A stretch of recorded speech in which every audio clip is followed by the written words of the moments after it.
negativo al desarrollo del ser humano, que es esta actitud de apertura, perdón, esta actitud de cierre. Ahí tenemos un inconveniente muy fuerte y muy profundo. Espero que esto te haya o les haya servido para entender mejor esta idea. Ese conflicto, de todas maneras, no hay posibilidad de que lo podamos eliminar. ¿M? Sí, tenemos que generar más actitudes que impliquen entusiasmo, éxtasis, encuentro, salir hacia el otro, y no tanto actitudes de cierre o actitudes como estas selectivas que yo les marcaba.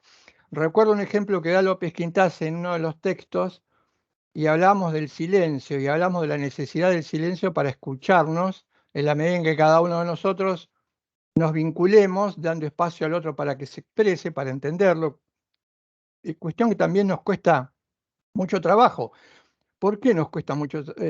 Y perdón que insista, porque los ejemplos que vemos precisamente no hablan de la cultura de la escucha. Los ejemplos que uno ve, y con los ejemplos uno se forma, esto le indica el análisis del crecimiento y la maduración de la personalidad de los primeros años de vida. Los ejemplos con los que uno se educa son no escuchar, agredir, gritar, cerrarse sobre uno mismo, imponerse. Entonces, todo esto hace todavía más difícil y además naturalizarlo. Una persona, supónganse una persona que está frente a una caja y 8, 18, 10, 12, 15 horas de lo que ve en esa caja es constantemente la agresión, el insulto, la amenaza de golpe, el imponerse, el no escuchar. Va a ser muy difícil que pueda no naturalizar ese comportamiento, que sin una revisión crítica va a aparecer como debido.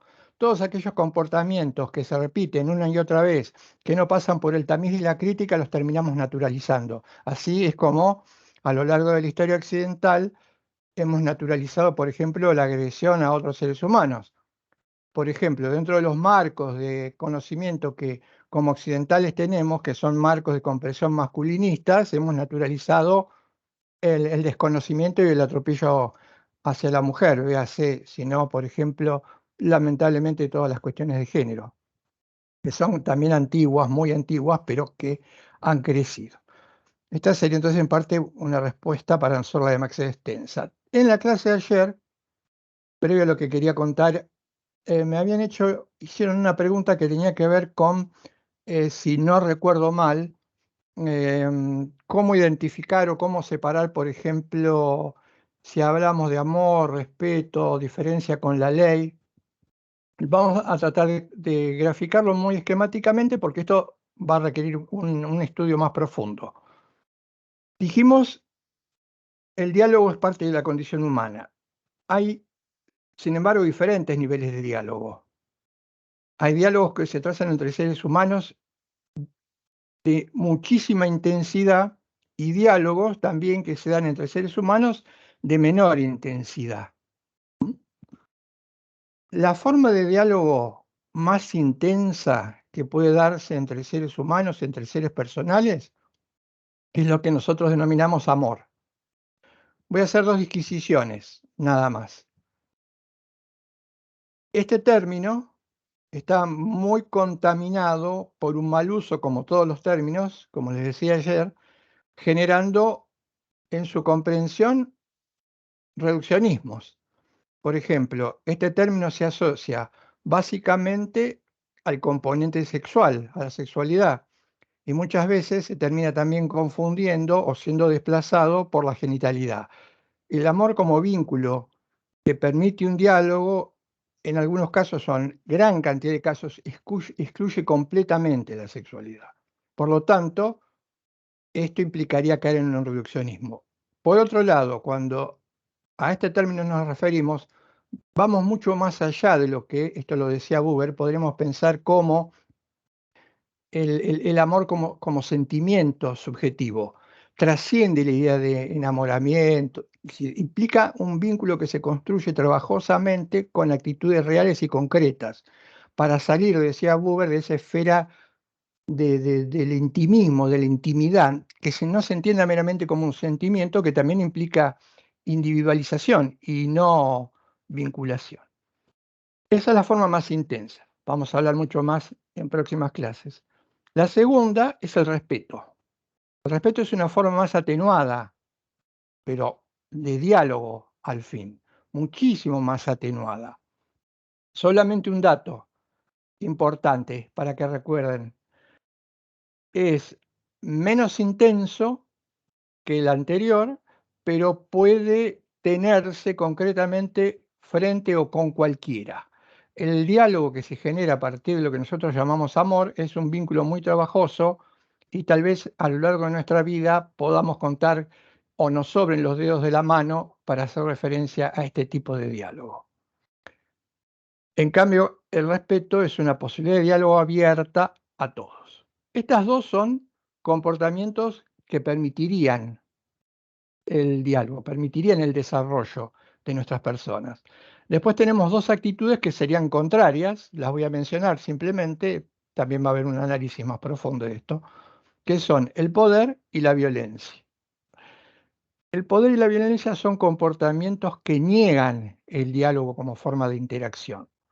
La más problemática de todas, en punto al derecho, es el poder. ¿Por qué? Porque históricamente el poder se ha confundido con el derecho, y un ejemplo claro y concreto de la confusión entre poder y derecho ha sido la enseñanza del derecho desde el enfoque o desde el ángulo del poder, sin que los que transmitían y percibían este conocimiento se diesen cuenta de esa confusión. Vamos a ir a tomar un ejemplo remanido, que habrá que desmembrar después, del que nadie escapa, y que es la idea, nadie escapa, diría en principio, sin una preparación expresa, y muchas veces también pocos escapan con una preparación expresa. Es justificable la primera, ya no tan justificable la segunda. Eso de lo que no podemos escapar es la asimilación o la afirmación de que el derecho tiene un carácter o una índole coactiva. Esta es una de las confusiones más grandes que se ha producido a lo largo de la teoría jurídica. Que es problemática, ¿por qué? Porque no pasa de ser simplemente un conocimiento, no pasa de ser simplemente una idea que se transmite. Si fuera simplemente una idea que se transmite, un punto de vista entre otros puntos de vista, vaya y pase. El problema que tuvimos es que este enfoque completamente distorsionado del derecho se convirtió en el leitmotiv de las actitudes de los operadores jurídicos, como ya lo dije en su momento, y después se va a ampliar cuando entremos en el derecho, entendiendo por operadores jurídicos, abogados, legisladores y jueces. Por lo tanto, ya no es una cuestión, dejó de ser una cuestión de simple discusión intelectual. Pasó a convertirse en un paradigma, conocen la noción de paradigma, seguramente la estudiaron en sociología, por ejemplo, la idea de paradigma de Kuhn, como formas de conocimiento, estructuras mentales y realidades institucionales que conforman un todo e integran parte del mecanismo de la función de una sociedad determinada. El paradigma, vamos a ponerle nombre y apellido, total, después lo vamos a recuperar, no vamos a hablar de esto hoy. El paradigma dominante fue el paradigma positivista, y este paradigma positivista no podía y no escapaba de esa confusión entre poder y derecho.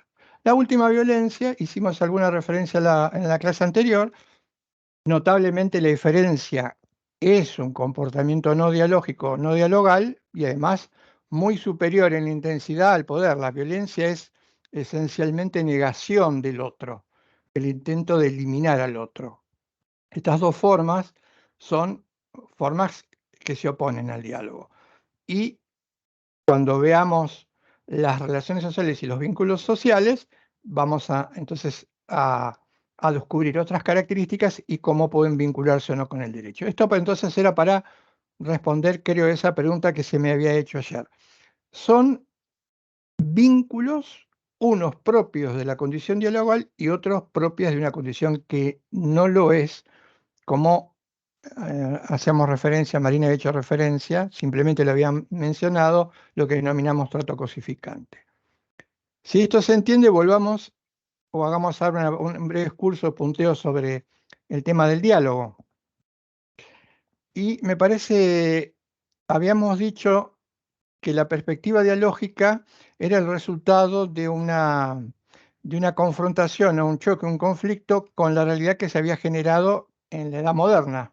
Los autores dialógicos aparecen, el pensamiento dialogal tiene diferentes fuentes. Por ejemplo, una de las fuentes más importantes del pensamiento dialogal, autores que aparecen en los periodos de entreguerra, entre la Primera y la Segunda Guerra Mundial, y una de las primeras fuentes del pensamiento dialogal es lo que se llamó el personalismo, una teoría filosófica denominada personalismo, que tuvo su origen en Francia. Uno de los pensadores más representativos de esta corriente fue el francés Emmanuel Mounier. Hay un libro paradigmático de Emmanuel Mounier que se llama El personalismo, que es un libro chiquito, muy atractivo y muy interesante, y ese es de alguna forma el puntapié inicial para que luego maduren las concepciones dialógicas.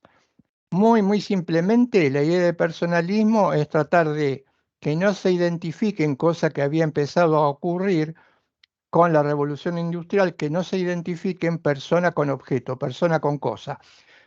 Por eso realzan la idea de persona. Ese es el- el- el enclave más importante del personalismo. Aparecen los autores dialógicos y se encuentran con una realidad. Fíjense, importante para aplicación en todos los ámbitos. ¿M? Los que estudiamos derecho, como los que estudian cualquier otra disciplina, pretendemos conocer.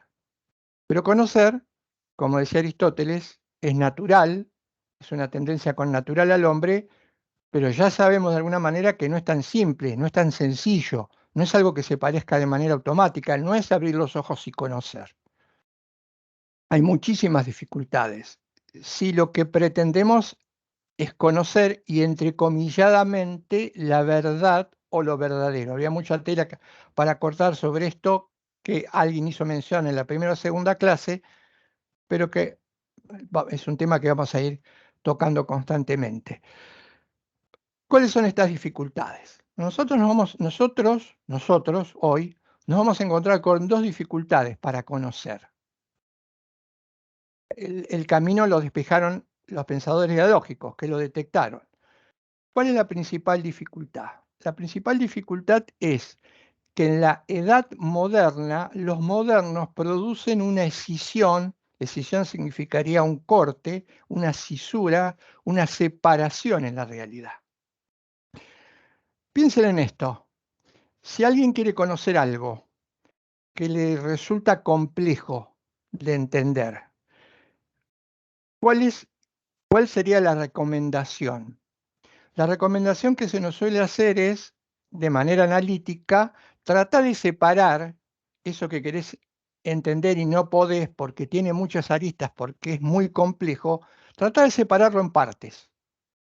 Al separar en partes, al dividirlo, al analizarlo, tal vez te sea más fácil ir poniendo mojones en cada sector de la realidad para luego tratar de comprenderla integralmente.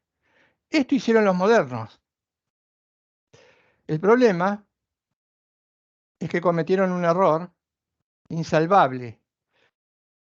Separaron, escindieron la realidad, pero después no la volvieron a juntar. Por lo que aquello que separaron apareció, quedó como completamente distinto, cisurado de uno con otro. ¿Cuál fue la principal separación? Fue una separación de carácter ontológico, es decir, dividieron la realidad entre el mundo de lo que es y el mundo de lo que debe ser. A esto ustedes ya están más acostumbrados, ¿no? El deber ser es materia prima del derecho. ¿Qué hicieron los modernos? Los modernos separaron, dijeron, el mundo, la realidad tiene dos componentes que no se tocan, ni se combinan, ni se vinculan entre sí, lo que es y lo que debe ser. Por ejemplo, desde el ángulo del derecho, uno de los principales generadores de esta distinción que él toma de la teoría del conocimiento es Kelsen, que separa el mundo de lo que es y el mundo de lo que debe ser. Una separación que además de ser una separación ficticia que Kelsen nunca volvió a unir, también era errónea, porque en definitiva en Kelsen ese mundo del deber ser no era un deber ser que se aparecía como trascendiendo al hombre, sino que era un deber ser que aparecía generado por el propio hombre. Por eso él hablaba de que las normas tenían un deber ser que implicaban una imputación de un comportamiento o una sanción a un comportamiento no realizado. Es decir, era un deber ser ficticio, entre comillas, o subjetivo. Separan también, y esto lo vamos a ver ahora en el tema que viene nuevo enseguida, otra separación importantísima. Separan la razón de la emoción. Esto es clásico de todos los autores de los filósofos modernos. Separan la razón de la emoción. Claro, el papel fundamental que le atribuyen en la conformación del ser humano es el de la razón, no el de la emoción. La emoción queda en segundo lugar. ¿Por qué? Bueno, aparece lo que López Quintás va a denominar como parte de la cultura moderna el binarismo. El binarismo implica entender la realidad de manera binaria. El entender la realidad de manera binaria implica separarla, dividirla en dos, poniendo en cada uno de los costados de la línea de la tabla lo que antes estaba unido. Pero prestemos atención a esto, dice López Quintás. El colocar elementos de la realidad que separamos porque antes están entramados, colocándolos en una columna y en la otra, ya implica un juicio de valor que muchas veces el mismo pensador no asume. Por ejemplo, los modernos, ¿qué van a hacer? En la fila de la izquierda van a colocar la razón y en la fila de la derecha van a colocar la emoción. ¿Dónde está el juicio de valor? Todo aquello que está colocado a la derecha tiene menor valor o está dependiente o es imperfecto en relación a lo primero. Por eso los modernos dicen que lo importante en el ser humano es la razón todo lo maneja, todo lo explica y todo lo controla, y la emocionalidad es un componente negativo, con el cual hay que tener cuidado y además, si es la contracara de la razón, ¿en qué se convierte? Negativamente si está puesto a la derecha de la tabla, en irracional. Lo emocional se identifica con lo irracional. Y prestemos atención a esto también, lamentablemente. Hombre, ¿a quién colocan a la izquierda de la realidad? Al varón. ¿A quién colocan a la derecha de la realidad? A la mujer. Ergo, el moderno en este juicio de valor considera al varón como superior a la mujer. Por eso, binariamente, los modernos refuerzan una idea que ya había arrancado con Aristóteles. Aristóteles y Santo Tomás de Aquino decían que la parte estaba subordinada al todo, como lo imperfecto estaba subordinado a lo perfecto, y empezaba con los ejemplos. Después le siguió Santo Tomás y después esto se hizo modus operandi en la cultura occidental, como el esclavo está subordinado al amo y como la mujer está subordinada al varón. Pero además se le suma, porque estas categorías binarias que van apareciendo en la realidad, se van sumando componentes. Voy a dejar simplemente estas dos porque, por ejemplo, la tipología que establece López Quintás por lo menos incluye 18 categorías, pero para que ustedes lo vean y que lo entiendan, unen una con otra. Entonces, tenemos la primera, razón, emoción. Tenemos la segunda, varón, mujer. ¿Cómo se vinculan? La categoría que está arriba a la derecha se pasa automáticamente como dato de la que está abajo. Es decir, la emocionalidad que se considera algo irracional se le atribuye como rasgo distintivo a la mujer, mientras que la racionalidad que se considera positiva se le atribuye como rasgo distintivo al varón. Por eso, ese famoso, por lo menos yo lo recuerdo, por supuesto que en la mayoría de los casos con ustedes no me puedo comparar generacionalmente, pero no digo que tal vez también lo hayan escuchado, el famoso ejemplo de que los varones no lloran porque el llorar es una cosa de niñas, es una cosa de mujeres. Precisamente esto que parecería no más que una expresión sin mucho sentido, está cargada de una figuración valorativa y jerárquica que operaba como modo de construcción que operó como modo de construcción de subjetividades en la modernidad. Por eso los varones no lloran, porque esto implicaría ser emocional, y ser emocional implicaría ser irracional, y sería similar a la mujer, pero sí las mujeres pueden hacerlo. Lo, lo privado, perdón, lo público y lo privado. Vamos a tomar una categoría más. Lo público y lo privado. Lo público, los negocios, la actividad del Estado. ¿Quién se tiene que encargar de los negocios y la actividad del Estado? Los varones. ¿Quién se tiene que encargar del ámbito de lo privado? El ámbito de lo doméstico, donde prima la familia, la emocionalidad, la irracionalidad de alguna manera, lo sentimental, la mujer. Por eso las tareas, por eso el marco de comprensión masculinista que implica el machismo, y el machismo mata, ¿no? La mujer tiene que estar en el ámbito privado, en su casa, ni que hablar de que pueda ser remunerado o no. Hasta eso se discutió y se sigue discutiendo. Esto no es una cosa lamentablemente del pasado, si bien empezó con Aristóteles. Mientras que en el nivel público el varón juega un papel determinante. Bien, fíjense, esta es una cisura de la modernidad. Nosotros, qué vamos a plantear? Nosotros lo que nosotros planteamos es tratar de recuperar, volver a unir a aquellos que estaban unidos y entramados. Por ejemplo, ¿la realidad es pura materia extensa? ¿El planeta es pura piedra? ¿Es pura agua? ¿Es pura cosa? ¿O el planeta como entorno, como naturaleza, como ecosistema no tiene sus propias reglas de convivencia, sus propias estructuras que deben ser respetadas?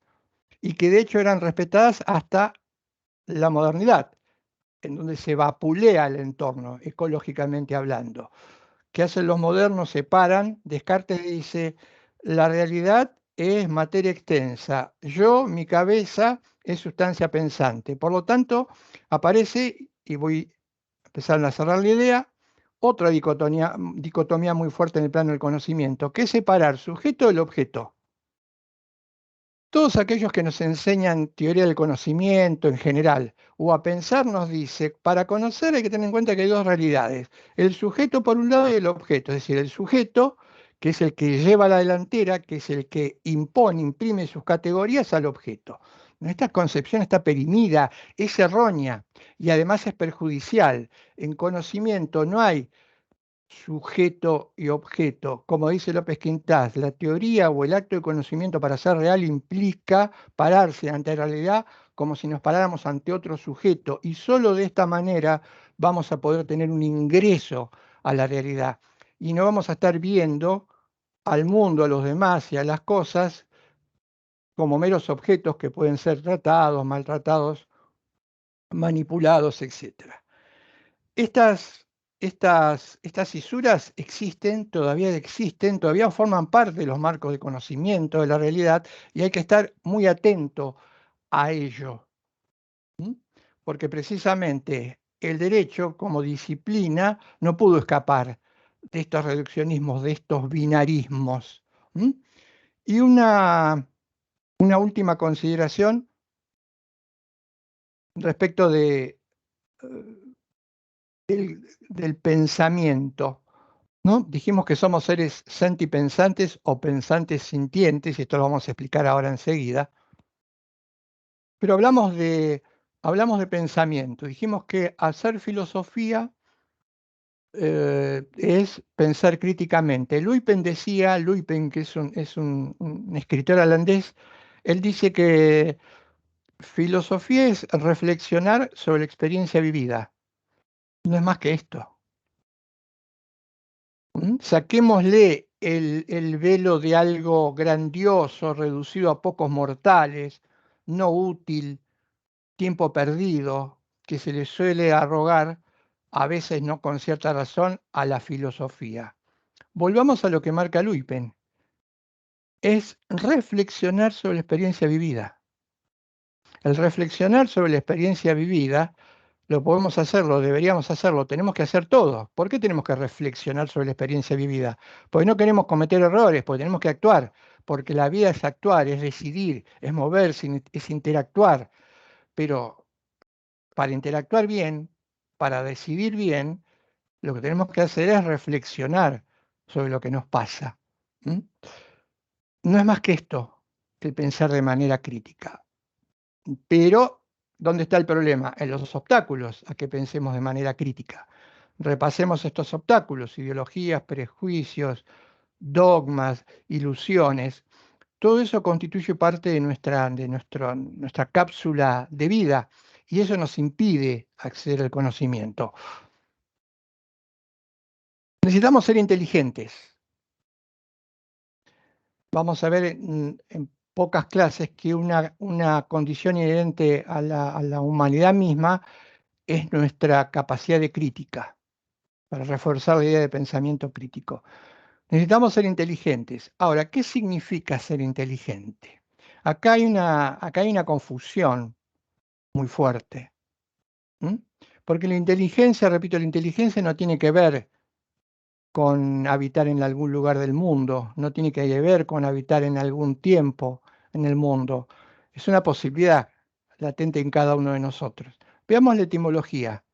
Nos vamos a ayudar con las etimologías. Tal vez esto es la primera vez que se los diga, pero las etimologías son fundamentales para ponernos de acuerdo, para entendernos. ¿Por qué son fundamentales las etimologías? Porque precisamente la etimología nos va a decir, cuando tenemos duda sobre algún término, qué es lo que se quiso decir cuando se elaboró ese término. Por eso recurrimos a la etimología.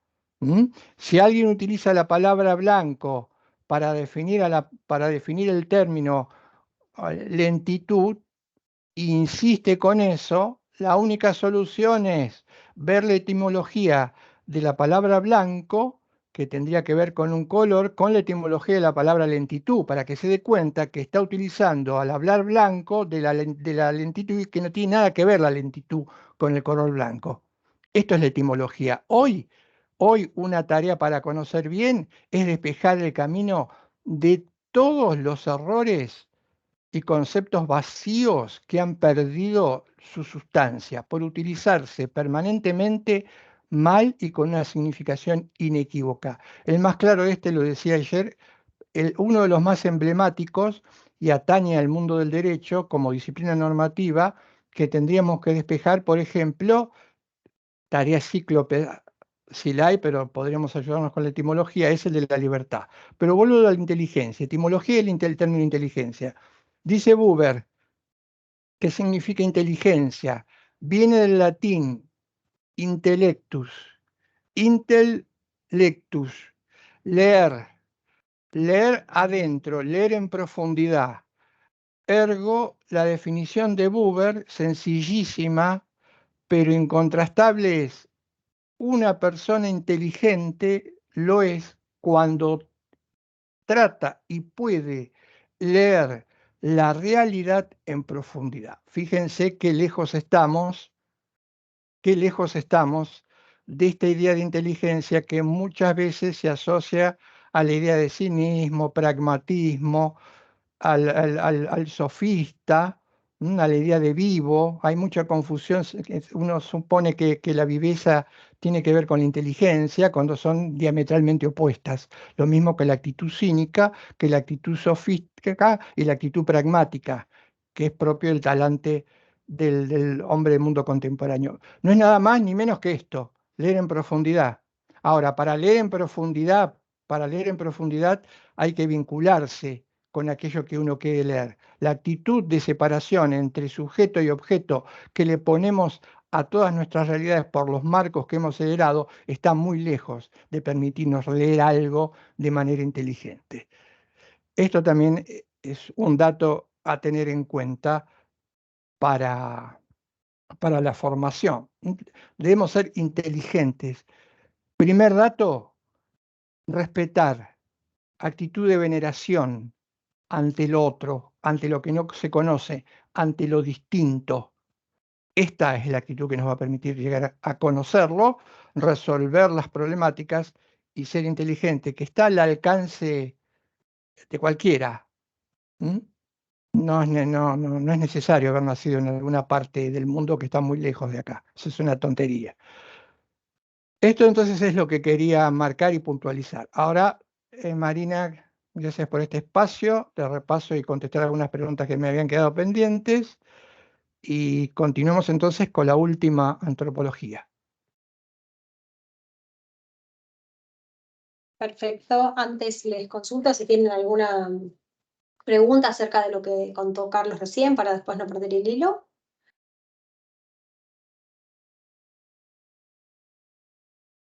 Si no, continuamos con el tema siguiente.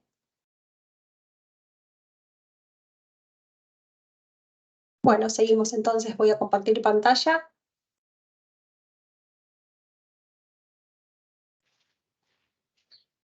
Yo, profe, me quedé con una duda. Sí, adelante, A Jimena. ver, En es un momento importantísima, dice perdóname, cuando... Jimena, perdóname. Es importantísimo, es importantísima la duda porque tal vez la duda implique que comenzaste a entender la cuestión, ¿no? Entonces, Bien, le presto atención a la anda un duda, por poco favor. lento. Sí, te Este escucho. sistema de Teams anda más lento que el habitual. Y yo tenía una duda de que había que vos dijiste dos dificultades para conocer. Uno que era la Sí. separación del mundo de lo que es, de lo que debe ser. Esa era una primera dificultad. ¿Y la otra dificultad cuál sería para Una, conocer? eh, una cosa es la escisión de la realidad. Cuando vos separás el Bien, mundo del ser del mundo del deber ser, para entenderlo, lo que tenés que hacer después es volver a integrarlos, porque ser y deber ser forman parte de la misma realidad. Lo que hicieron los modernos fue separar, si se quiere, el mundo de lo que es, que sería como ejemplo el entorno, la naturaleza, el medio ambiente, todo lo que no fuera él mismo, del mundo del deber ser, que tenía que ver con el propio sujeto. Pero después no lo volvieron a juntar, con lo cual quedaron como cosas diferentes, distintas, incomunicables, y ahí es donde aparece la jerarquía. ¿Qué tiene más importancia? La realidad meramente extensa, el entorno o el sujeto? El sujeto. Y ahí ya tenés el primer error práctico. La segunda separación es, teniendo en cuenta el ser humano, y esta es vital, porque tiene que ver con el pensamiento, es razón y emoción. Separaron razón de la emoción, dándole un contenido meramente negativo a la emoción. Fíjate, si no, ¿por qué se habla de racionalismo? ¿Por qué en la ilustración se habla del endoseamiento de la razón? Los modernos decretaron que la razón era una facultad ultra eh, eh, posible y que lo demás ocupaba un segundo lugar. Y que la emoción, es más, es negativa. La cultura, por ejemplo, la cultura en la modernidad lo que te enseña, sobre todo en formas de religiosidad alienante, es a reprimir la emoción. Si hay algo de lo que no nos damos cuenta, pero del cual somos herederos de Occidente, es que reprimimos las emociones. Para esto es necesario ser psicólogo. Reprimimos las emociones. Ahora, esta represión de la emoción viene de la mano de que carga con un lastre pesado. Esta es la otra diferenciación muy fuerte. La dificultad no están unidas. Entonces vos escuchás, por ejemplo, que un estudio científico importa o significa que alguien, el que investiga o observa, se coloca a distancia del objeto como sujeto. Y ahí hay un error. Eso podría entenderse, podría haber sido válido cuando comienza a desarrollarse la ciencia. Hoy es un error, porque no hay jerarquía entre el sujeto que conoce y el objeto. Son dos realidades que son autónomas por sí mismas. Claro, lo que pasa es que si el sujeto se pone a distancia del objeto, ¿qué puede hacer con el objeto? Lo puede manipular, agarrar, tirar, volver a agarrar, ponerlo abajo de una lupa, ponerlo dentro de una caja, someterlo a radiación, manipularlo, llevarlo de aquí para acá, de aquí para allá, y entonces se termina. Primero, no se respeta lo que se quiere conocer. Y segundo, le impones tus propias reglas. Porque el que conoce, si se planta como sujeto ante el objeto, ya tiene una especie de croquis previo de lo que va a conocer. Entonces, le traslada todo ese marco de conocimiento equivocado a lo que conoce, por eso el conocimiento nunca es imparcial, ni nunca es independiente, al menos en términos relativos. No existe la independencia en el conocimiento. ¿Mm? Después esto lo vamos, los voy a contar con más detalle. Y ese es el principal problema y ese es el principal obstáculo que tenés. Separar la realidad de las reglas, de las normas. No, no podés separar la realidad de las normas, porque la propia realidad tiene una estructura normativa en sí misma que nosotros los seres humanos tenemos que respetar. Si vos, te doy otro ejemplo, les doy otro ejemplo. Si a vos la naturaleza te parece una especie de pozo de agua a la que tenés que sacar todo el agua hasta dejarlo seco, y no respetás que ese pozo de agua tiene sus ritmos, sus momentos, crecimiento y decrecimiento del agua, y metés mano y te parece que es un balde lleno con agua que no tiene ninguna estructura por dentro y se la sacás hasta agotar, ¿qué ocurre? Ocurre lo que ocurre en la actualidad. Destruir los recursos naturales que no tienen recuperación. Eso es respetar al conocer y tratar al otro. ¿Mm? La filosofía, el pensamiento crítico, no es solamente tratarnos bien entre las personas, es tratarnos bien al entorno y tratar bien al creador del entorno, de alguna manera. Y te doy un dato más.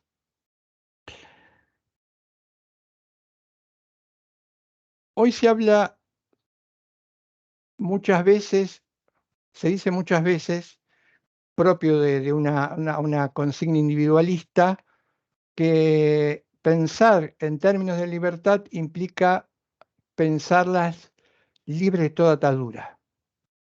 Es decir, suponer que la libertad excluye la norma, porque la norma implicaría una limitación de la libertad. No voy a trabajar sobre esta idea, que tal vez la recuperemos después, pero simplemente le prestemos atención a esto. Si hay libertad, no hay reglas. Prestémosle atención a esto, a esta paradoja o esta inconsistencia en el pensamiento. Decir que no hay reglas ya es una regla en sí misma. Repito, lógicamente, decir que no hay reglas ya es una regla en sí mismo, pero además tan inconsistente como que la pronuncia un sujeto, como en consecuencia es una expresión completamente parte del arbitrio, que se convierte en arbitraria. No hay reglas, es una regla. El problema para los hombres de derecho, ¿dónde aparecería? Es ver si esa regla es válida o inválida. Y este es un problema acuciante para el hombre del derecho. El segundo problema es que la facultad no suele preparar o formar para resolver estas inconsistencias, por lo cuales seguramente uno camine, y de esto nadie escapa, muchas veces en su cabeza portando enormes inconsistencias que no alcanza a descubrir. Esta inconsistencia, que es muy sencilla, considero que implica todo un trabajo. ¿Mm? ¿Se entendió? Sí, sí, hablar de libertad implica llevar al extremo la idea de que no hay reglas, estamos siendo pragmáticamente inconsistentes, porque lo que estamos proponiendo, formulando, es una regla. ¿Que quedó un poco más clara la idea? No me acuerdo quién es la que me había preguntado. ¿Jimena?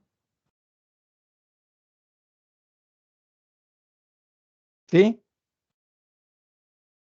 Bien, adelante, Marina. Bueno, bárbaro, entonces vamos a empezar con el tema de hoy, que son las perspectivas antropológicas de la corporeidad. Sí, en las clases anteriores vimos también otras perspectivas antropológicas acerca de la existencia del ser personal, ¿sí? De cómo transita su vida, digamos, su camino. Estas son referidas a la corporeidad del ser personal. ¿Sí? Para esto vamos a estudiar y analizar interpretaciones dualistas y también interpretaciones monistas. En las interpretaciones dualistas hay dos principios operantes y en las interpretaciones monistas un solo principio. En dualismo, cuando hablamos de dualismo en filosofía, nos referimos a una realidad que tiene dos elementos. Esos elementos no pueden sintetizarse, o sea, no pueden unirse, y al no poder unirse están en permanente tensión. ¿Sí? Eso es un dualismo. En derecho vimos distintos dualismos como derecho público, derecho privado, derecho subjetivo, derecho objetivo, derechos personales y derechos reales. Esto es lo que significa dualismo. Sí, sí.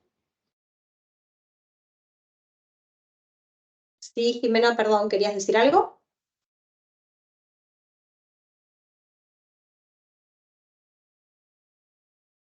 Jimena, estás con el micrófono apagado.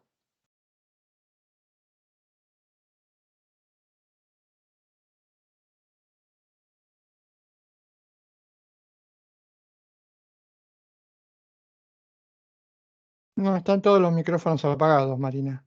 Bueno, listo, seguimos entonces. Vamos a ver el primer dualismo, la primera teoría dualista acerca del cuerpo, la corporeidad del ser personal, que es el dualismo platónico. ¿Sí? Esta es la interpretación más difundida y la que ha dominado casi todo el pensamiento y la reflexión del individuo, ¿sí? Desde Platón, desde el siglo V a.C. para acá.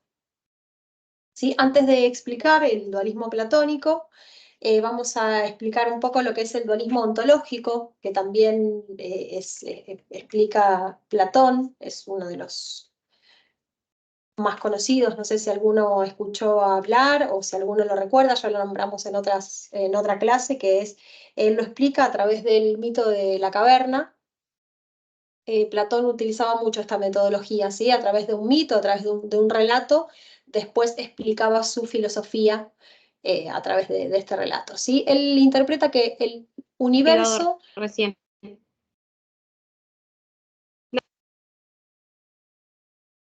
Él interpreta que el universo tiene dos estructuras, ¿sí? Por un lado, la estructura inmaterial o el mundo de las ideas, y por otro lado... No. Perdón, ¿soy yo o hay un micrófono abierto? No, no, profe.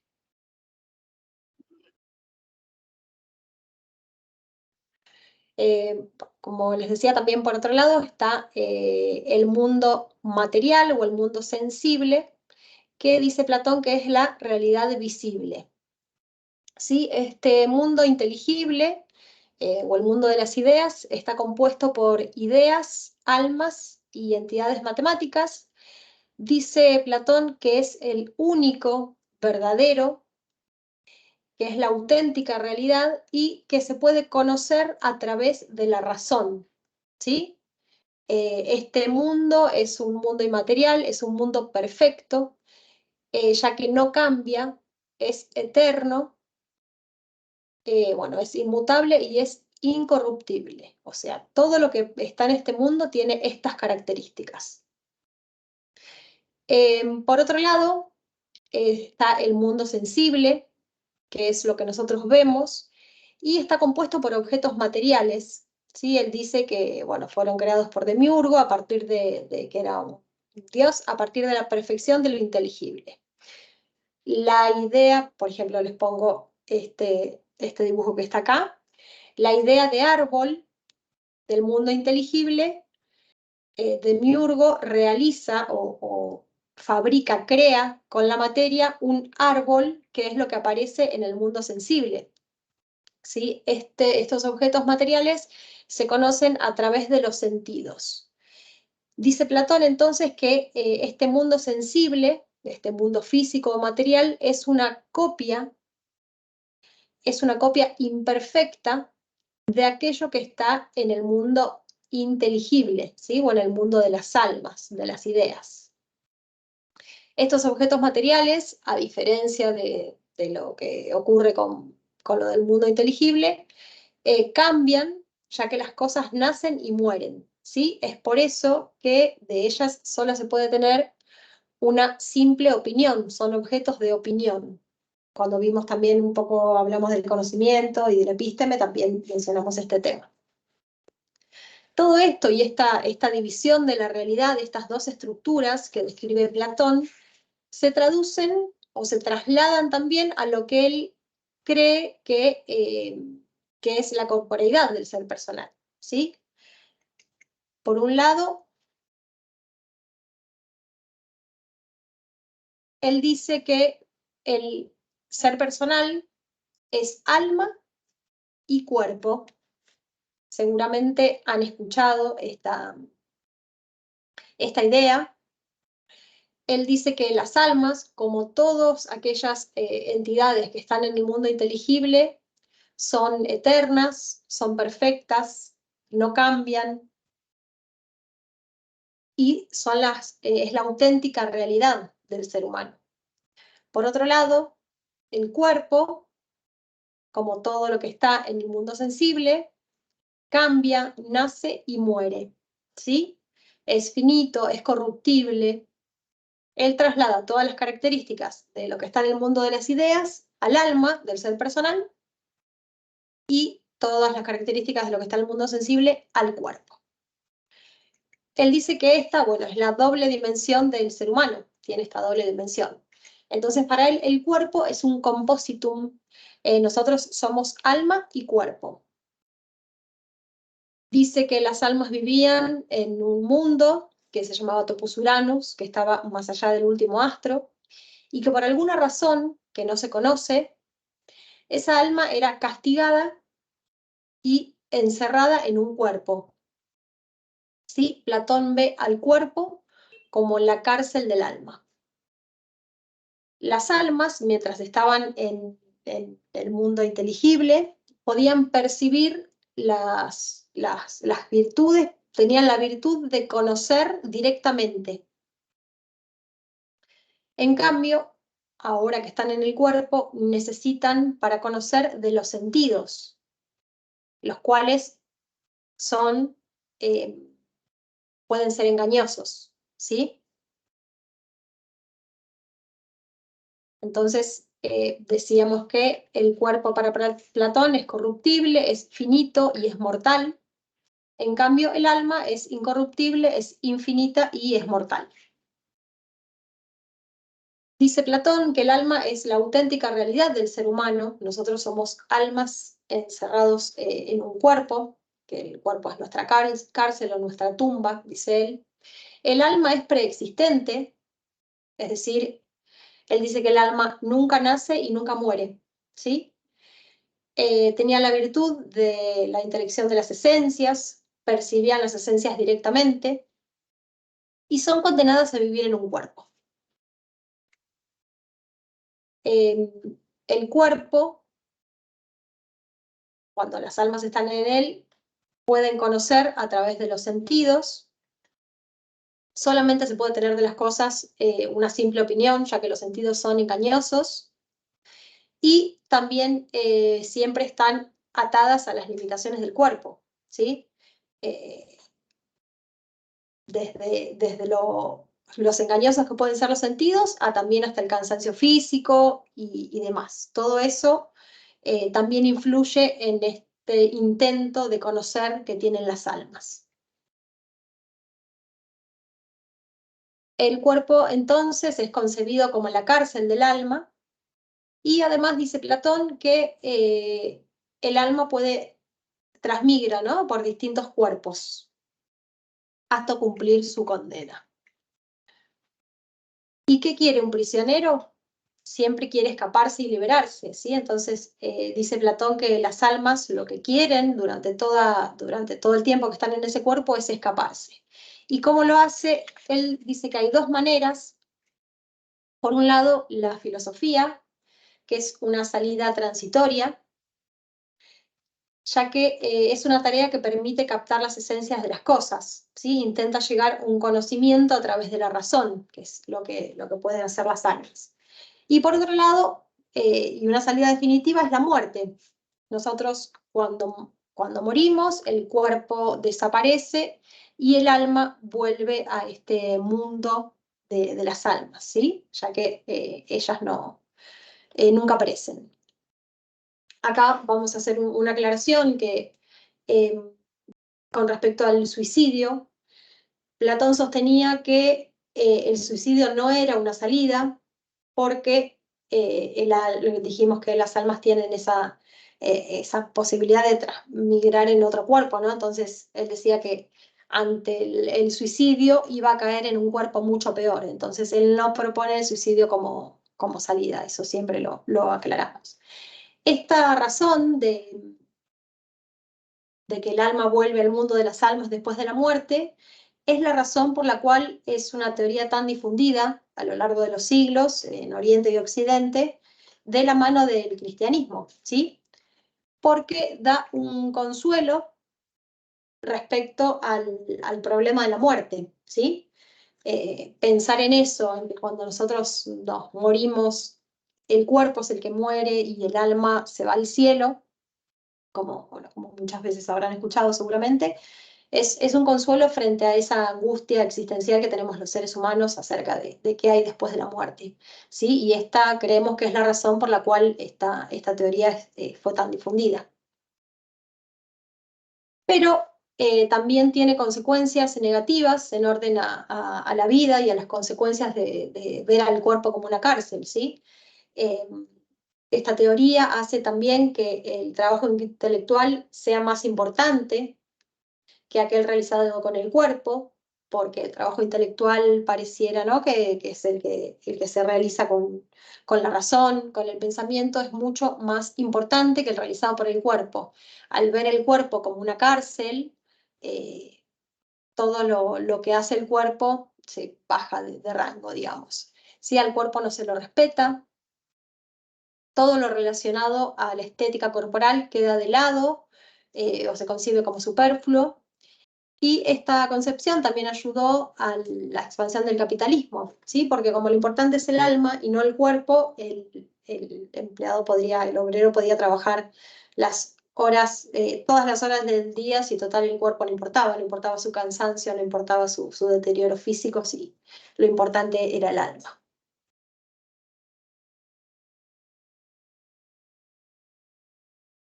Otro problema que presenta esta antropología es que no se identifican actividades exclusivas del alma, ¿sí? Para todo utilizamos el cuerpo, incluso para pensar utilizamos el cuerpo. Muchas veces cuando nosotros estamos cansados nos cuesta mucho pensar o estudiar, ustedes lo sabrán.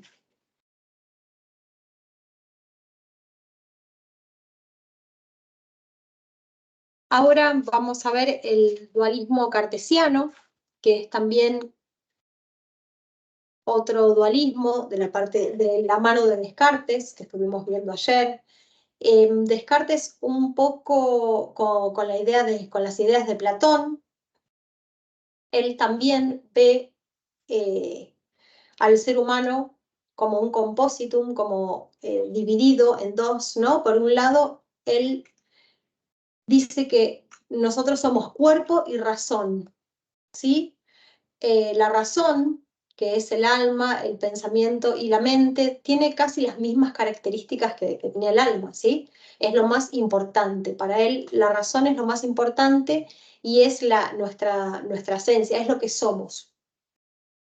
Después del yo pienso, luego yo soy, ahí dice él que ese axioma demuestra solamente la existencia en cuanto al pensamiento, no así al cuerpo, que el cuerpo, al ser percibido por los sentidos, también está sujeto a duda, dice Descartes. La razón se concibe por el entendimiento puro, en cambio el cuerpo se concibe por el entendimiento ayudado por la imaginación geométrica.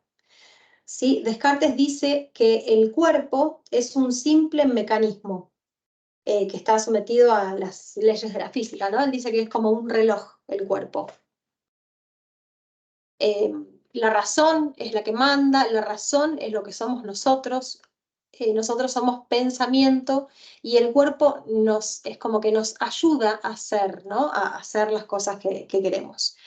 Él dice que el cuerpo es la máquina del pensamiento, la máquina del alma, la máquina de la razón. Descartes cosifica el cuerpo, lo ve solamente como una cosa, lo desnaturaliza.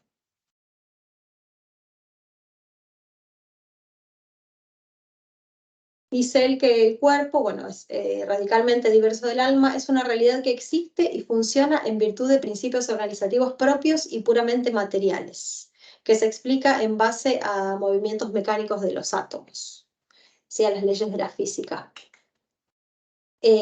Bueno, el cuerpo es la máquina del alma, y él escribe en el discurso del método, fíjense acá cómo separa bien estos dos elementos. Dice, conocí por ello que yo era una sustancia cuya esencia y naturaleza toda es pensar, y que no necesita para ser de lugar alguno, ni depende de alguna cosa material. De suerte, este yo, es decir, el alma por el cual yo soy lo que soy, es enteramente distinto del cuerpo, y hasta más fácil de conocer que éste. Y aunque el cuerpo no fuese, el alma no dejaría de ser cuanto es. Acá se ve claramente cómo diferencia estos dos elementos, ¿sí? Por un lado, el alma, que es lo que soy, es el yo, y por otro lado el cuerpo, que dice, aunque el cuerpo no fuese, el alma no dejaría de ser cuanto es. Acá se ven claramente estos dos elementos en relación a la composición del ser personal que describe Descartes. La crítica que se le hace en ese momento es que si son dos elementos distintos, la razón y el cuerpo, ¿cómo puede influir la mente sobre el cerebro y viceversa, ¿no? Si son dos realidades distintas. Lo que se preguntan es, la razón que manda el cuerpo, lo manda a hacer cosas, ¿no? Nosotros nos movemos y eso, según la idea de Descartes, la razón es la que le manda al cuerpo a moverse, y el cuerpo además le tiene que enviar aquello que siente, la información de los sentidos se la tiene que enviar a esa razón. ¿Cómo hay esa conexión si son dos realidades distintas? Eso es lo que se le critica en su momento a Descartes.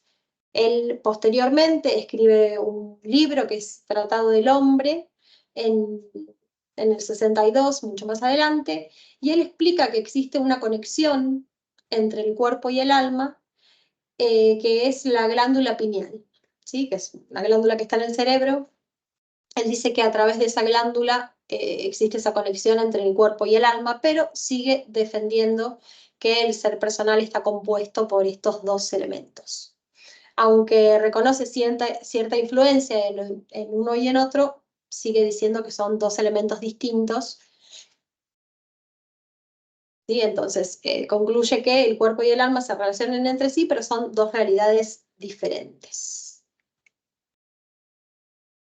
Estas son las interpretaciones dualistas acerca de lo que es el ser personal.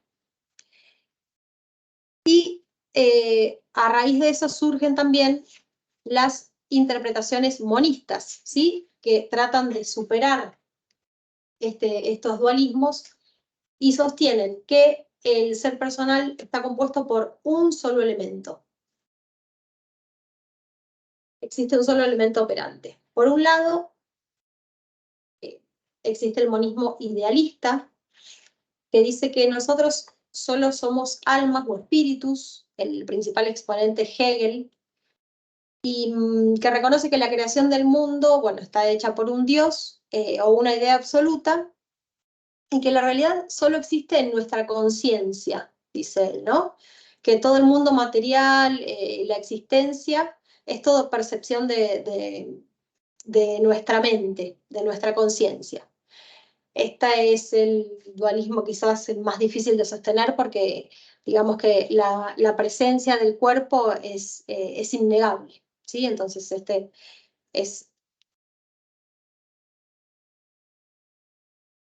le da paso al monismo materialista que surge después, que dice que el ser personal es solamente materia, ¿sí? El ser humano es solamente cuerpo, dicen todas las corrientes materialistas, o sea, el materialismo en filosofía es cualquier filosofía que tenga a la materia como matriz última de toda realidad, ¿sí? Que diga que la materia es lo más importante que es toda la expresión humana. El monismo materialista dice que el ser humano es solamente cuerpo. Alexander Spirkin dice que la materia, el cuerpo es materia en su más alto grado posible de organización, y lo sostiene, y el fundamento de este materialismo es que no hay actividad alguna en la que el cuerpo no participe. Esta corriente se difunde sobre todo por el positivismo científico y por la teoría marxista. El positivismo es una corriente filosófica que dice que, todo el conocimiento proviene de la observación, ¿sí? Del método, y a través del método científico. Nosotros estudiamos en penal a César Lombroso, que llevó al máximo este positivismo, ¿no? Diciendo y describiendo antropomórficamente al delincuente natural, no sé si se acuerdan, que describe el cerebro del delincuente. ¿Sí? Esto es el positivismo. Solamente la fuente de conocimiento es la materia, es lo observable. Y por otro lado, la teoría marxista, que desarrolló sobre todo, bueno, el materialismo económico, que dice que el mundo es material por su naturaleza y todos los diversos fenómenos del mundo representan formas de materia en movimiento. ¿Sí? Pone al cuerpo en el centro de escena y, bueno, y reconoce el carácter material de todo el mundo, ¿sí? Lo mismo hacen con el cuerpo del ser personal. El problema del materialismo es que no logra resolver el misterio de la muerte, ¿sí? Cuando nosotros nos morimos, no queda nada. Ese es el gran problema del materialismo. Entonces, así, frente a estas interpretaciones, como nos sucedió con el individualismo y la colectividad, parece como que de nuevo llegamos a una crisis en que ninguna de las perspectivas gravitantes logra resolver los problemas de la vida y los problemas de la muerte, ¿no? Entonces, quizás lo que tenemos que hacer es buscar otra perspectiva, una nueva perspectiva que nos ayude un poco, ¿no? Parece que partimos de una interpretación errónea. Para eso vamos a proponer una perspectiva dialogal, que para nosotros es superadora de monismos y dualismos.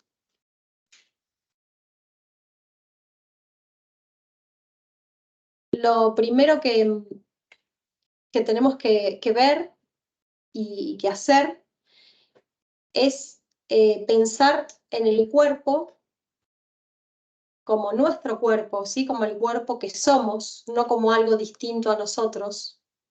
Eso es el paso de la categoría del tener al ser, ¿sí? Nuestro cuerpo está revestido de humanidad y se expresan distintos significados a través del cuerpo, que ahora son los que vamos a ver un poco, que lo estudia también la antropología, es la que nos viene a dar un poco de luz acerca de estos significados del cuerpo. Volvemos un poco con esta idea de que somos un cuerpo y no tenemos un cuerpo. Esto es muy importante porque si nosotros pensamos en el cuerpo que tenemos, habría habría algo que tiene ese cuerpo, ¿no? Entonces tenemos que empezar a hablar de somos cuerpo. Pasamos de la categoría del ser a la categoría, perdón, de la categoría del tener a la categoría del ser. Joseph Guevara va a distinguir estos significados fundamentales del cuerpo y los divide aquellos respecto a la persona concreta. El cuerpo es nuestro canal de expresión, Respecto a los demás seres humanos, nuestro cuerpo es presencia, es el que dice estoy acá.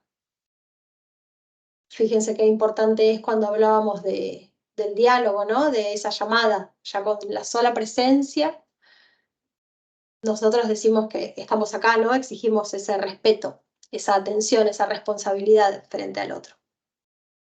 Respecto a los demás, también nuestro cuerpo es el lugar de comunicación. Nosotros nos comunicamos a través del cuerpo con los otros.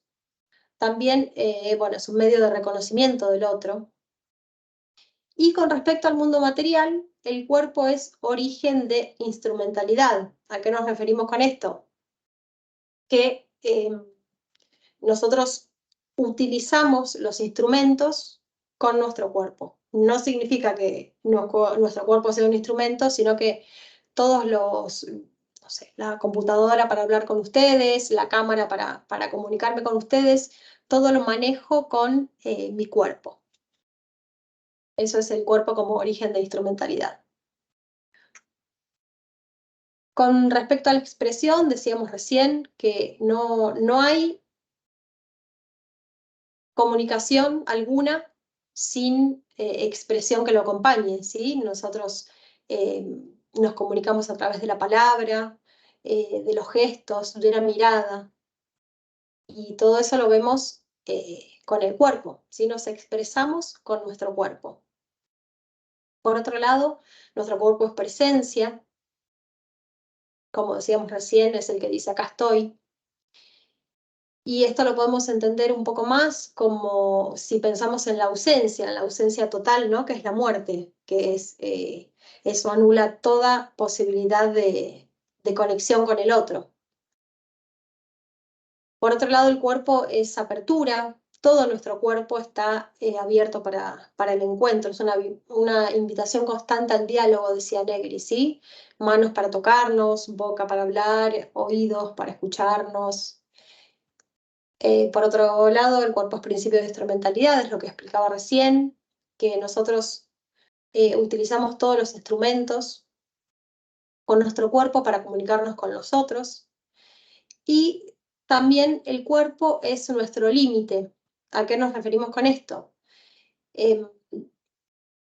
Todas las posibilidades y los significados del cuerpo, de poder expresarnos, la presencia, la apertura y el principio de instrumentalidad está acompañado también de límites, ¿sí? Límites serían los aspectos negativos de esto. A veces nosotros queremos expresar algo y expresamos otra cosa, y ese límite lo sentimos como un fracaso, ¿sí? A veces también hay límites físicos.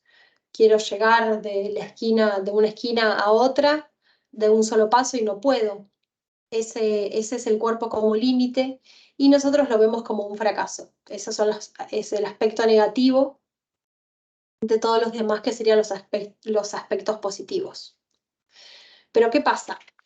Nosotros acá dijimos muchas características de nuestros cuerpos, de lo que somos como seres corpóreos, ¿no?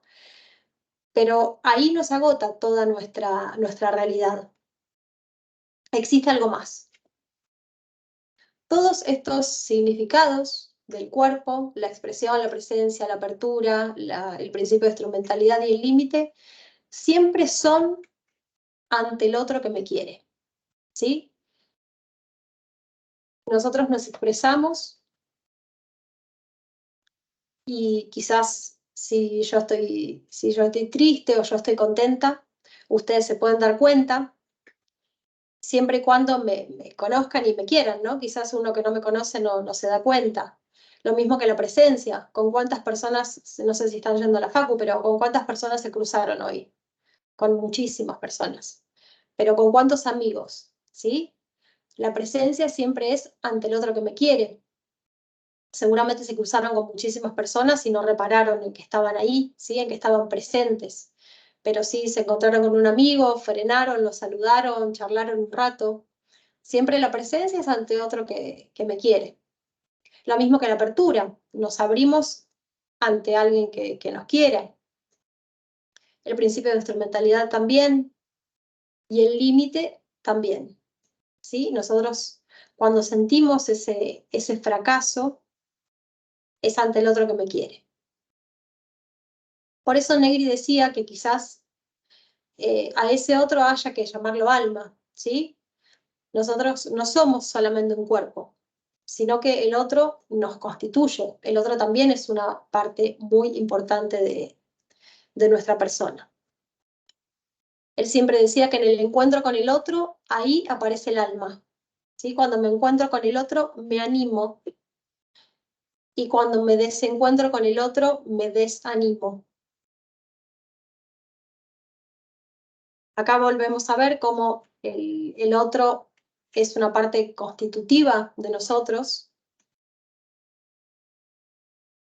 y que mi cuerpo nada significa si no hay un otro.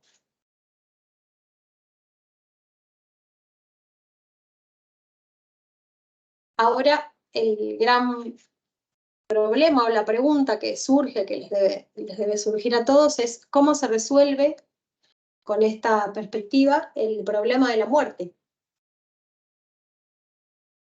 Y la solución sería de que luego de la muerte haya un otro, un absoluto, un Dios, cualquiera que sea, que me quiera, ¿sí? Que me quiera y que pueda seguir estando para él.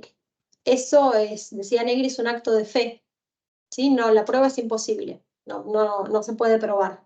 Lo han intentado muchísimos filósofos, muchísimos teólogos, pero bueno, la prueba es imposible. Es solamente un acto de fe, de que luego de la muerte haya un otro que me quiera, con el que pueda encontrarme.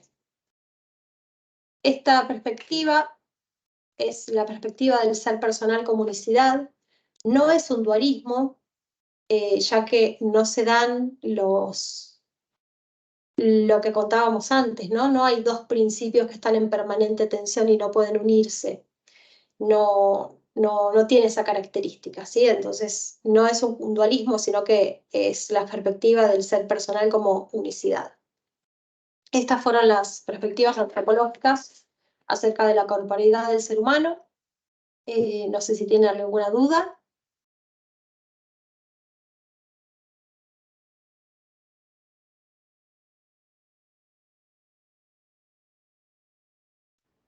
Una consulta. Sí. El ser personal como unicidad en ese ser personal en el encuentro con el otro, ¿no? Sería. ¿Cómo? El ser personal como unicidad sería el ser personal en el encuentro con el otro.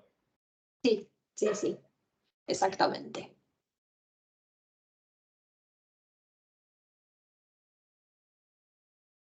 ¿Qué piensan? ¿Cuál teoría, cuál perspectiva habían escuchado? Seguramente el dualismo platónico lo conocen, creo que lo conocemos todos. Bueno, yo tuve formación católica, así que por supuesto que sí, que empiecen del materialismo, quizás son los dos más para poder conversar, para poder charlar, ¿qué se les ocurre? O quizás con el dualismo platónico a mí me pasó, ¿no? Que la primera vez que lo estudié es algo que nosotros conocemos, es algo que nosotros decimos, ¿no? Siempre ante la muerte de alguien tenemos ese leve pensamiento, ¿no? De que el alma se va al cielo, o lo hemos escuchado, lo hemos pensado, pero bueno, nunca le pusimos nombre, ¿no? Y como una perspectiva filosófica. ¿Qué piensan en relación a eso?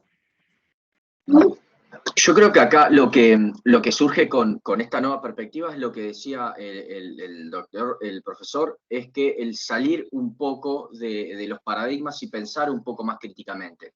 Es decir, buscarle la vuelta y no solamente aceptar todo lo que nos dicen simplemente por el hecho que nos lo dicen y nos lo enseñan, sino buscarle y pensar más allá, intentar de leer un poco más profundo, relacionándolo con el significado etimológico de inteligencia, de buscarle el por qué somos lo que somos, por qué estamos, para qué estamos, y me parece que esta perspectiva un poco nos viene a responder quizás un poco eso, ¿no? hay que seguir pensándola, pero me parece que nos viene a responder un poco eso y a mirar un poco más profundo de no lo blanco o negro. Sí, sí, tal cual, Nahuel. Es como vos decís vos. Es como decir, ponerle un poco luz a que son distintas perspectivas antropológicas, tanto el dualismo como el materialismo, o eh, esta nueva mirada hacia el otro, ¿no? De darnos cuenta de cómo, de cuál importante es la relación con el otro, el encuentro que nosotros sin el otro no somos nada. Pero también está, bueno, como vos decís, esto de empezar a pensar un poco en todo lo que escuchamos, ¿no? Frente a una muerte que el alma vuelve al cielo, es como también, es también una ventana para seguir reflexionando acerca de eso. Lo mismo que el materialismo. Nosotros estamos inundados hoy de materialismo, de la importancia de la materia en nuestra vida, vivimos en el capitalismo.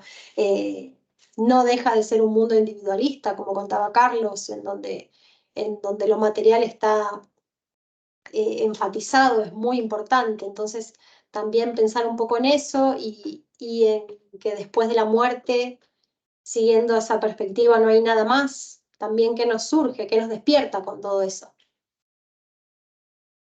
¿Qué les parece? ¿Por qué es tan importante el dualismo? Es otra pregunta, algo que también podríamos pensar. Porque hoy estamos en el siglo XXI y las lecturas dualismo dije, y las lecturas dualistas todavía no necesariamente significa que uno tome partido conscientemente por el dualismo, pero sin ningún lugar a dudas es una doctrina que todavía sigue cosechando muchísimos adherentes.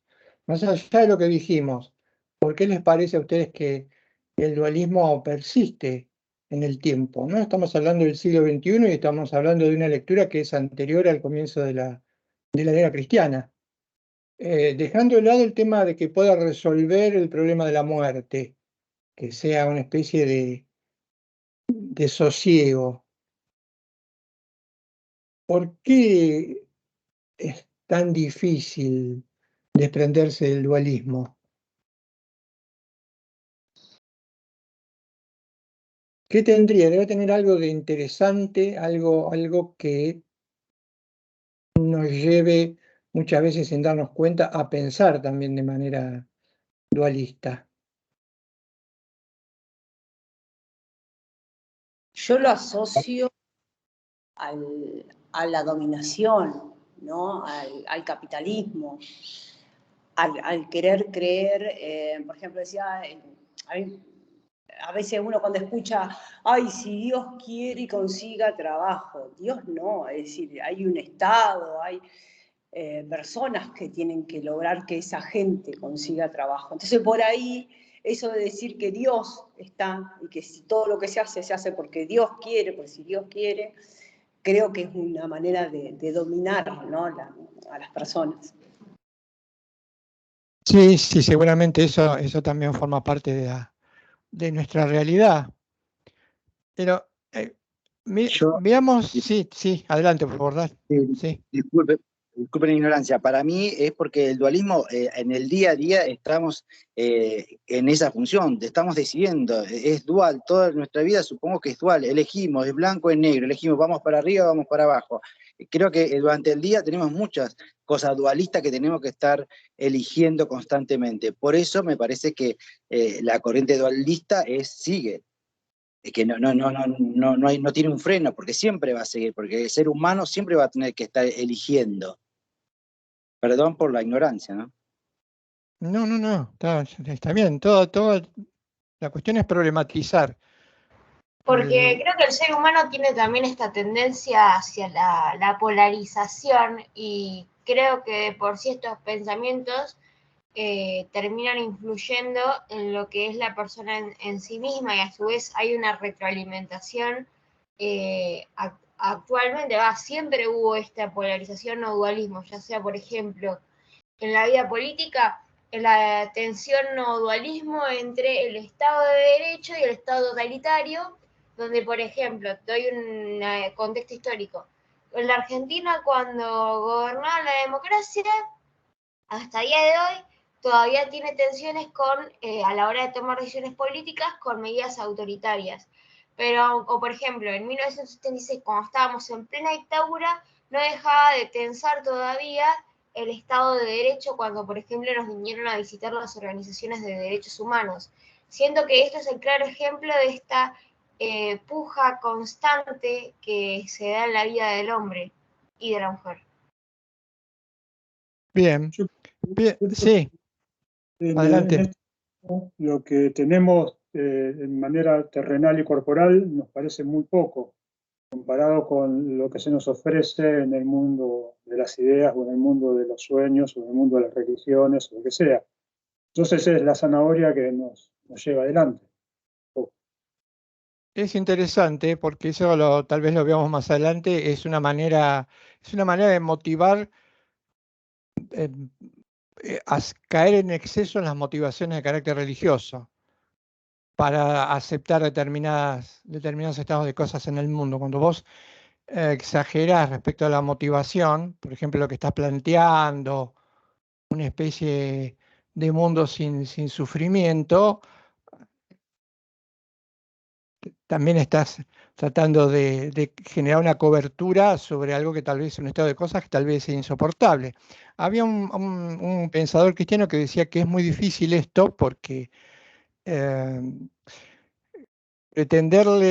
muchas veces pretender que alguien vea cuando su vida es absolutamente miserable y no entiende por qué, que hay otra realidad que no alcanza a ver cuando no descubre el sentido de su propia vida, es un poco fantasioso, ¿no? Esto tiene que ver también con las motivaciones religiosas. ¿Cómo hacerle entender a alguien que no entiende por qué está en la situación en que está, pensar que haya algo que ni siquiera puede imaginar? Es también una manera de generar una cobertura. Yo diría que podría ser más sencillo. ¿Por qué? Nosotros decimos, históricamente la cultura greco-romana fue una cultura dualista, los griegos y los romanos. Por el contrario, la cultura semita, que es la otra cultura que aparece en los orígenes de la occidentalidad, no es una cultura dualista. Es una cultura en donde hay o se siente o se vive al cuerpo como una unidad. Esto es claro en todas las expresiones de carácter semita. Lo que pasa es que después, cuando el cristianismo se involucra con el Imperio Romano, etcétera, etcétera, hay como una especie de contagio y el dualismo se mete de alguna manera dentro de las lecturas religiosas o católicas y ahí aparece el problema de la interpretación, que tenemos que interpretar como resurrección. Entonces, la idea de resurrección implicaría que somos cuerpo y alma, el cuerpo muere, queda en el cajón y el alma. Aparece todo una serie de lucubraciones que tienen más que ver con la religiosidad católica, con el cristianismo, con la influencia del espíritu greco-romano. Pero los semitas hablaron de una unidad con el cuerpo. Y acá hay un detalle interesante, porque si uno trata de pensarlo a fondo, decir, ¿qué sería que vivo la unidad con mi cuerpo? Soy una unidad entre pensamiento y cuerpo, pero hay algo que no nos permite sentirnos conformes con esta idea. No nos identificamos completamente con nuestro cuerpo. Hay algo que nos ofrece resistencia. No me puedo identificar completamente con mi cuerpo. Este dato, que es un dato real, si uno lo piensa a fondo, es precisamente el que les permite decir a algunos que esa imposibilidad de identificarse con el cuerpo totalmente deja abierto un pequeño resquicio, que si se empieza a ahondar, nos mete ya en una lectura dualista. Es decir, si no me identifico con mi cuerpo, hay algo que está dando vueltas y no sé dónde ubicarlo. Ahí ya estamos a 1 milímetro de empezar a formar parte de las filas dualistas. Hay otra cuestión que me gustaría compartir ustedes como problema, que no tiene solución, creo que no tiene solución, y sí es una cuestión de debate social, político y jurídico. Primero, bien hablamos del misterio de la muerte. Los autores dialógicos hablan de misterio. Hay una diferencia entre el misterio y un problema. Un problema se puede resolver o no, pero el problema está fuera de mí. El problema implica, cuando yo catalogo algo como un problema, me pongo por fuera, empiezo a analizarlo, reduzco, y se supone que el problema tiene que tener una respuesta. El misterio no, los pensadores dialógicos dicen, el misterio de la muerte es precisamente un misterio, no se puede ver como abordar como un problema, como si yo estuviese fuera de la cuestión. Pero eso también, dicen ellos, molesta mucho, intranquiliza mucho a la conciencia, porque nosotros nos legaron la idea de que todo tiene que ser visto como un problema o debe ser resuelto si es un problema, y esto depende de nosotros. Y acá no ocurre eso. Por eso las respuestas muchas veces nos parecen insuficientes. También tendrá que ver la respuesta que leemos, por eso si alguien está formando parte de la confesionalidad puede aceptarlo de acto de fe. Los que no, les resultaría más difícil apostar todo a un acto de fe. Pero esto también es una cuestión interesante. Tal vez no hay que desvelarse tanto por encontrarle una respuesta a ese problema, sino meterse dentro, porque nosotros formamos parte del misterio, y llegar a alguna conclusión. Y una cuestión más que, por eso decía, me parece que es interesante, se ha debatido, y yo creo que es una cuestión que muchas veces, por más que uno intente hacer trabajar las neuronas, no le alcanza, por ahí ustedes nos pueden ayudar. Y lo siguiente, fíjense, ¿vieron? Marina habló de la diferencia entre tener y ser, entre ser y tener. ¿Quién hace esta distinción entre ser y tener o entre tener y ser? Seguramente hay un libro muy bueno, también a veces moteado como bestseller, pero no es un bestseller, es una obra profunda, que se llamó Tener o Ser, Erich Fromm, un psiquiatra que también escribió, por ejemplo, El arte de amar, tiene libros muy interesantes. Uno, el primero que hace esa diferencia es tener o ser. ¿Por qué hace la diferencia? Porque está en un mundo materialista y en un mundo moderno. Entonces él pretende preservar lo que sería el ser, la esencia de las cosas, aquello que sería el mero fenómeno, sería la experiencia, lo que está por fuera. Y las cosas son objeto de tenencia. ¿Pero por qué? Porque son exteriores. Prestemos atención a esto. Algo que yo tengo, lo tengo porque no forma parte de mi realidad, porque es externo a mí, porque está por fuera de mí. Por ejemplo, esta botella, que es un objeto, puedo decir que la tengo, no que la botella sea. Tengo esta botella, pero ¿por qué puedo decir que la tengo? Porque es un objeto que no forma parte de mi realidad. Por lo tanto, lo que yo puedo tener, puedo disponer. ¿Qué puedo hacer con esta botella? Vaciarla, o tirarla, guardarla, ponerla en la heladera, o no compartirla. Si alguien tiene sed, por ejemplo, destapo la botella y vuelco el agua en el piso. Dispongo. En términos modernos y de propiedad, hago lo que se me ocurre con esta botella. Pero es un objeto, está en mi exterioridad, puedo disponer de él. Esto me lleva, entonces, a la esfera del ser. Y acá viene, me parece, lo interesante. Piénsenlo.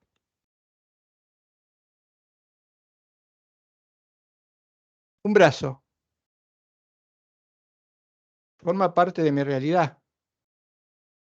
No veo el brazo, aunque esté separado, como está separada la botella. El brazo es parte de mi realidad. Entonces, dicen los dialógicos, esto implica que yo no tengo un brazo, soy un brazo, soy un cuerpo. Pero si yo soy un brazo, un ojo, un cuerpo, no puedo disponer de mi propia realidad. Si lo presentas. Porque si dispusiera de algo que en principio es parte de mi realidad, entonces estaría considerando a este brazo como una cosa, como un objeto. Esto encierra, o ha encerrado, sigue encerrando una discusión profundísima, que también llega al plano del derecho. No sé, ¿qué piensan ustedes? Yo hago he hecho siempre enormes esfuerzos porque considero que la diferencia entre el ser y el tener es muy clara y es real o es cierta, pero me encuentro con ciertos problemas. Que, por ejemplo, me ponen en crisis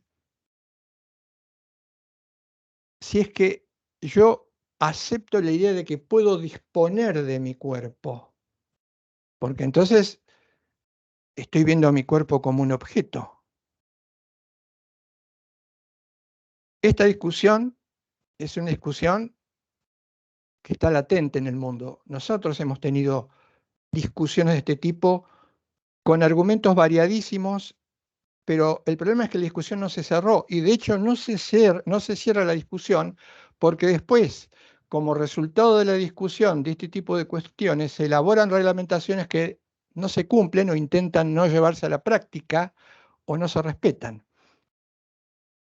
No sé si ustedes se alcanzan a identificar el problema al que yo me refiero y qué piensan ustedes. Yo le he buscado la vuelta, pero no consigo superar la barrera de que disponer de algo que forma parte de mi propia realidad corpórea no implique estar viendo esa realidad de la que quiero disponer como un objeto. Y entonces ya me salí de la perspectiva dialogal. ¿Qué piensan?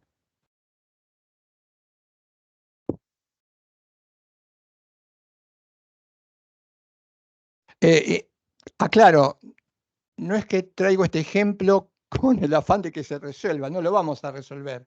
No es que traigo este ejemplo con el afán de que se discuta. La discusión está abierta, no está cerrada, es acuciante, es un problema dificilísimo y tarde o temprano como sociedad, desde el ámbito del derecho vamos a tener que volver a discutir sobre esto. Pero a mí me parece que nos pone en una encrucijada para los que, creo yo, para los que nos pensamos como seres dialógicos. Y esta encrucijada es que no me animo a dar el paso entre el ser y el tener y el disponer de algo que tiene que ver con mi realidad. Aunque tal vez no sea un problema de mi realidad, sino sea el problema de la realidad de otros. ¿Mm?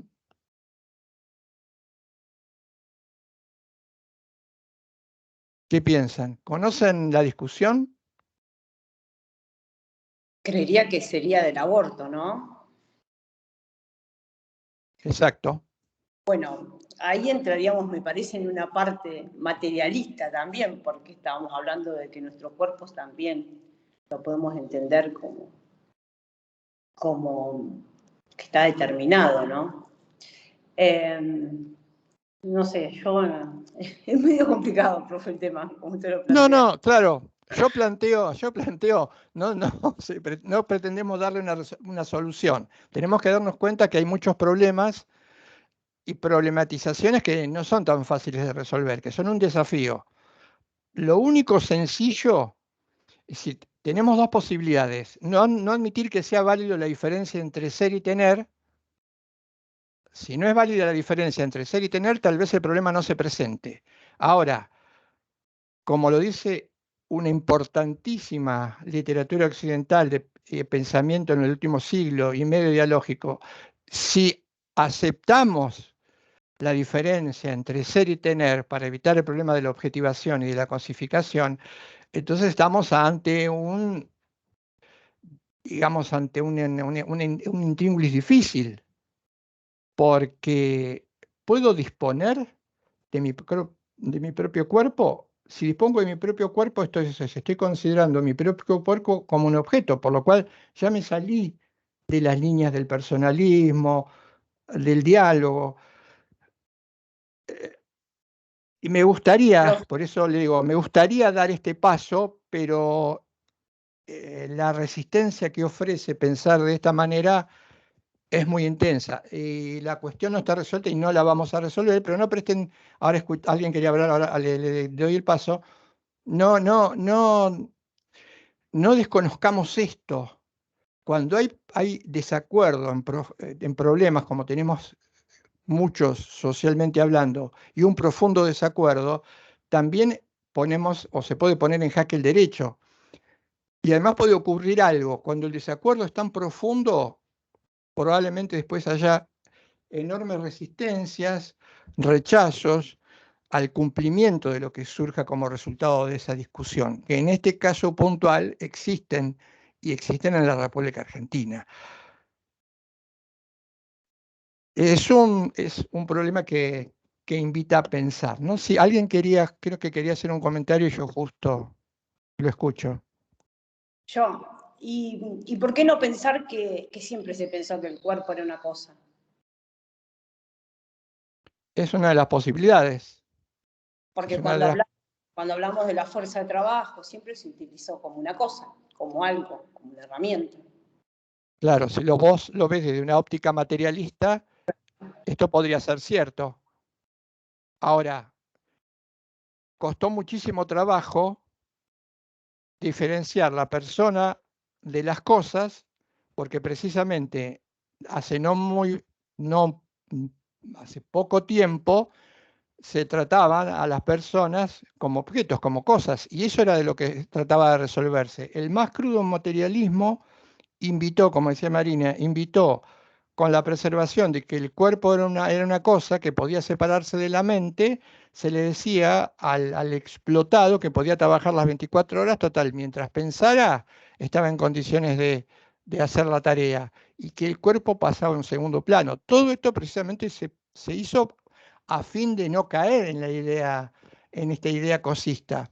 Pero sí, es posible, hay argumentos a favor y en contra. Por eso y el desacuerdo es muy profundo. Por eso las cuestiones son difíciles.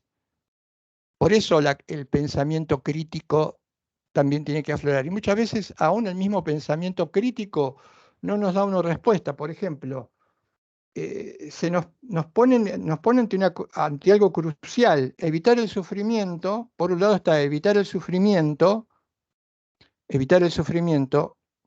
pero al mismo tiempo este sufrimiento que no se puede desconocer, y hay que trabajar para que se evite, nos lleva y nos pone en ese brete, ¿no? Volver a la situación que, en definitiva, somos, o mejor dicho, tenemos un cuerpo y podemos disponer. Creo que es una cuestión también que puede tener que ver con el trasplante de órganos, es otra cuestión delicada, ¿no? También acá está el tema de la eutanasia, sí, muchísimas cuestiones que todavía como sociedad debemos cerrar y se debe a un debate profundo. La subrogación de vientres también. Que es un tema Exactamente, bastante claro, tema. el tema de la clonación. Fíjense que tal vez nos tengamos que contentar o conformar con mucho más interrogantes. Dice un pensador, decía, probablemente lo que haya que hacer es conformarse que en este ejercicio de pensar vamos a tener muchas más preguntas que respuestas. Lo que pasa es que la mentalidad moderna nos empuja a que todo tiene que resolverse, a que todo es un problema y todo puede decidirse y todo puede subsanarse. Esa mentalidad moderna que lamentablemente hemos heredado no ve las cosas como misterios, sino ve las cosas como problemas. Entonces, si es un problema, hay que rodearlo y hay que resolverlo. Por eso está tan Hago una alejado. consulta. Sí. Esto también podría estar vinculado con algo que quizás no es de tan impacto como los problemas las problemáticas o las cuestiones en realidad que ustedes están mencionando ahora, pero quizás también va vinculado o podría estar vinculado con este tema que está justamente ahora en la modernidad, con el tema de la cosificación del cuerpo, con la venta de fotos íntimas también, creo yo, por este hecho de que uno se pone el cuerpo como una mercancía que puede vender, cosificando al cuerpo y aprovechando y bueno, sacándole un beneficio Sí, económico. lamentablemente nosotros padecemos el problema de que estamos yendo o nos empujan a una sociedad mercantilista. Una sociedad mercantilista es la sociedad donde se compra y se vende todo. El único enclave más allá de lo moral, de lo ético y los principios. El único enclave es pagar el precio que alguien le pone a lo que sea. Todo se compra y todo se vende. Este es el objetivo que impulsa el orden existente. Comenzó allá Profe, por el 80. Todo se compra y todo se vende, ¿sí? yo lo estaba pensando justamente antes que hable la compañera, de esto vincularlo también con lo que fue el eurocentrismo, eh, que bueno, pensó el mundo, el orden, y utilizaba a los esclavos, bueno, a los pueblos originarios, como una cosa, como un animal que trabajaban, y ellos eran los que pensaban el mundo y se ubicaban en el centro, digamos, ¿no? Sí, empieza en esa época. Fíjate, Juan, es interesante lo que vos aportás, y fíjate que hoy estábamos hablando de esa separación que hace el moderno. Cuando digo moderno, me estoy refiriendo básicamente, empieza toda esta movida en el 1400, 1500. No existía esa separación en las culturas preexistentes. No había. Las culturas preexistentes, que eran riquísimas, que tenían todo un conjunto de reglas y órdenes que nosotros deberíamos envidiar, esa separación no existía. Se impuso esa separación, intentó formatearse y se logró formatear la realidad, y por supuesto las culturas con sus pensamientos valiosísimos quedaron ocultos. Hoy hay como una especie de resurgimiento, pero estamos en presencia de lo que un pensador austríaco, lo recomiendo, hay artículos, que se llama Franz Inkelammer. Él dice que estamos en una pulseada, parte del planeta está en una pulseada con lo que él llama la ley de utilidad. Este pensador es economista y él dice, ¿qué es la ley de utilidad? La ley de utilidad es pretender convertir en eje del mundo la alternativa costo-beneficio. El objetivo es el mayor beneficio posible, si se quiere hasta el paroxismo, con el menor costo. Entonces, el status quo que hoy es manejado, si no queremos ser hipócritas y queremos ser realistas, hoy es manejado no por estados-naciones, sino por conglomerados transnacionales que no tienen su ubicación fija en ningún lugar del mundo, pero están en todos lados. Hay que dejar un poco la hipocresía de creer que el mundo es el resultado del orden y el acuerdo entre estados. Hoy son mucho más fuertes algunas transnacionales que manejan prácticamente todo el planeta por la idea de costo-beneficio. Entonces, para ellos, la vieja idea smithiana de Adam Smith, afán de lucro, afán de ganancia, acumulación, al menor costo.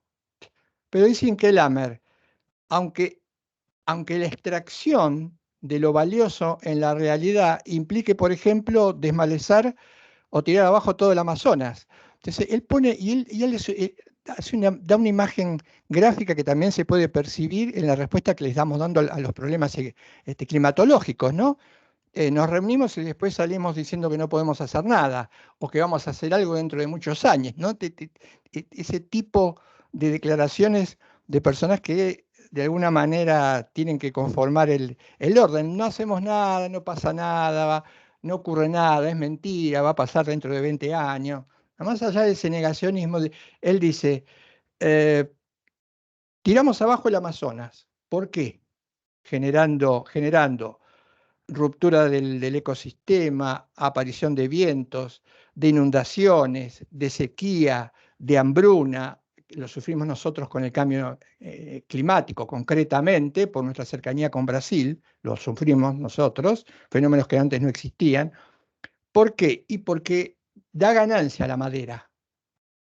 Tirar abajo todo el Amazonas da ganancia. Y ahí viene la imagen de Inkelammer.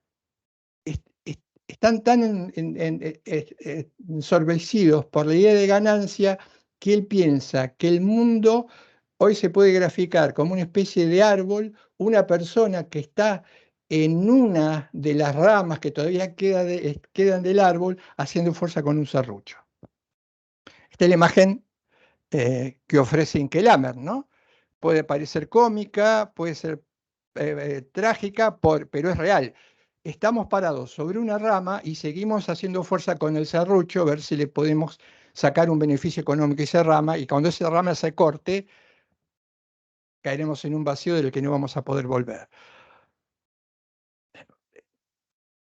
Derivamos entonces en cuestiones que, por supuesto, de alguna manera no tienen respuestas, pero que hay que pensar. Esta es la tarea de pensar críticamente, problematizar y problematizar todo, e intentar dar respuesta, aunque algunas cosas sean difíciles. Yo creo que Negri diría, si tenés un problema, una vez él me dijo, con esto cierro, una vez conversando con él, estaba leyendo un libro al que no le encontraba la vuelta sobre los valores, entonces para mí él era una fuente directa de conocimiento.